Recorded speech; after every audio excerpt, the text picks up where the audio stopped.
ഇനി ഒരാൾ എത്ര 5 വക്ത് നിസ്കരിച്ചു കഴിഞ്ഞാലും, എത്ര ദിക്റെടുത്തു കഴിഞ്ഞാലും, എത്ര ആലിമീങ്ങളെ സ്നേഹിച്ചു കഴിഞ്ഞാലും, എത്ര വലിയ മുതലാളിയായാലും അവന്റെ നാക്ക് ശരിയില്ലേ, അവൻ പോയി. അവന്റെ നാവ് ആദ്യം നന്നാക്കണം. മറ്റുള്ളവനെ കുറിച്ചിട്ട് എന്തെല്ലാം ഇല്ലാത്തത് ഉണ്ടാക്കി പറയുന്നതും, അത് മാത്രമല്ല, അല്ലെങ്കിൽ ചെറിയൊരു വിഷയത്തിനെ വലുതാക്കിട്ട് ഇല്ലാത്തത് ഉണ്ടാക്കിട്ട് അവനെ കണ്ടെങ്കിൽ പിണർത്തകാവാത്ത പോലെ അങ്ങനെ എന്തെല്ലാം ഇല്ലാത്ത ഉണ്ടാക്കിയുള്ള വിഷയം പറയുന്നത് എല്ലില്ലാത്ത ഒരു സാധന നാവാണ്. ഈ നാവിനെ ഞങ്ങൾ ജാഗ്രതയാക്കി കഴിഞ്ഞാൽ നാട്ടിൽ പ്രശ്നമില്ല, നാട്ടിൽ വേറെന്ത് ഗലാട്ടകളില്ല, എല്ലാം നോർമലായിരിക്കും. നമ്മുടെ നാവിനെ സൂക്ഷിക്കണം.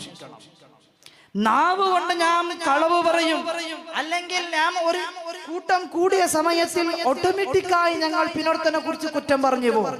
അത് ഞങ്ങളെ നാവാണ്, അത് ഞങ്ങളെ നാവാണ്.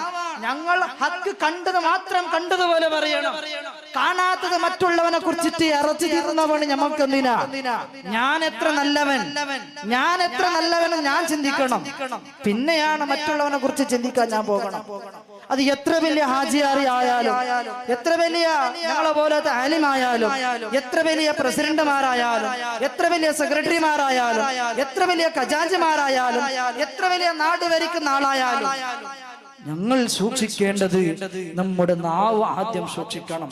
ആര് എന്ത് പറഞ്ഞാലും സഡന് ചൂടാവാതെ എനിക്കൊരു വിഷയം കണ്ടെത്താം എന്ന് സമാധാനം പറഞ്ഞുകൊണ്ട് നല്ല രീതിയിൽ പെരുമാറ്റം